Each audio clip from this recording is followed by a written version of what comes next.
So the end, is there ever a good time for that? Yes, absolutely. Absolutely. I think it doesn't have to be bad for it to end. But there are other things in life that, sometimes all good things, as they say, must come to an end. Personally, as I've gotten older, I've gotten better with the end.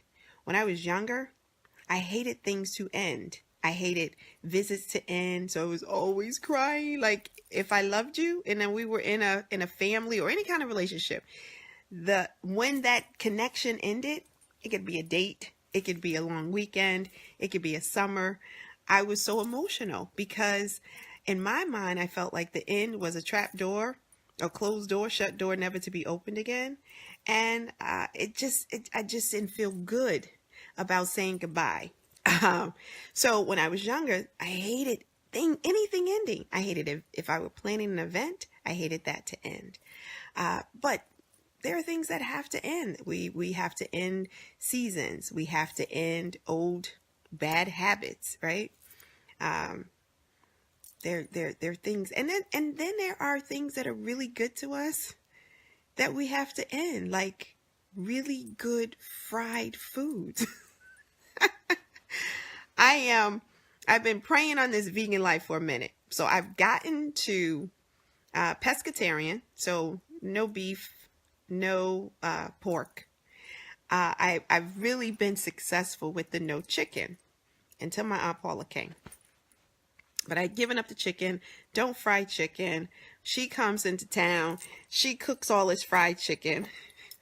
I have a piece of it. I actually probably have one or two. Delicious.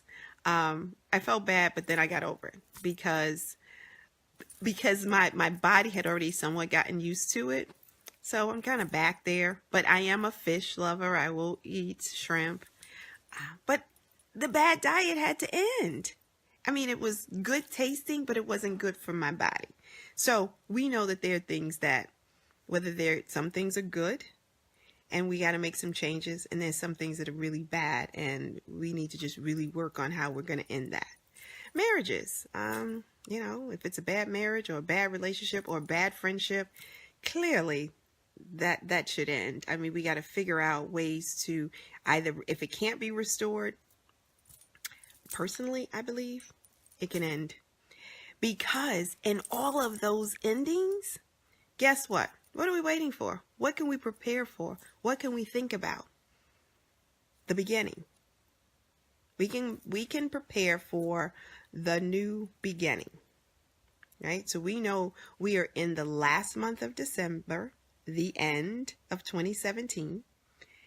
We are now preparing for the new year, 2018, right?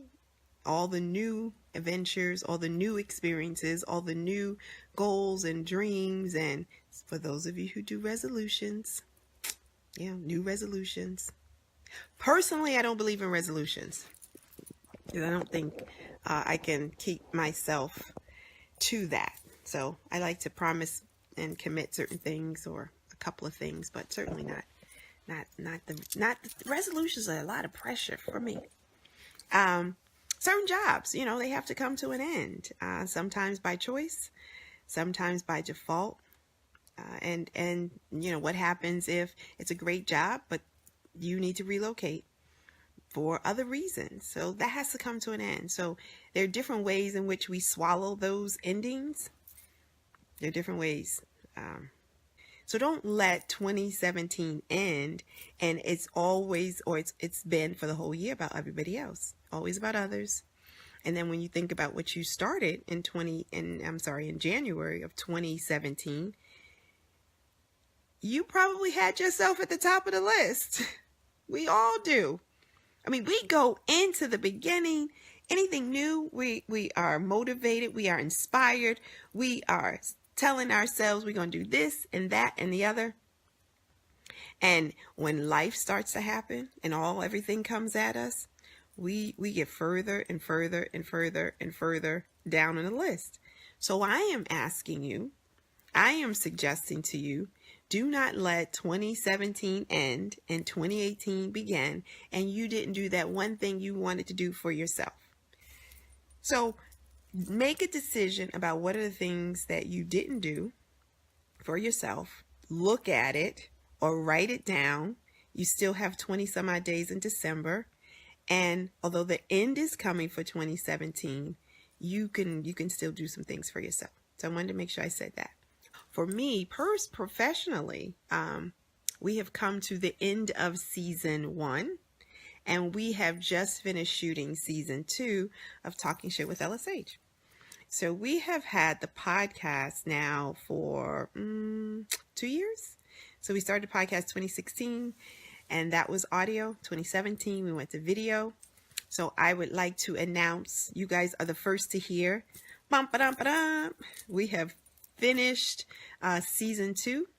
We have shot it. We have recorded it. We have taped it. It is in the can, and we are in post film or post production with that.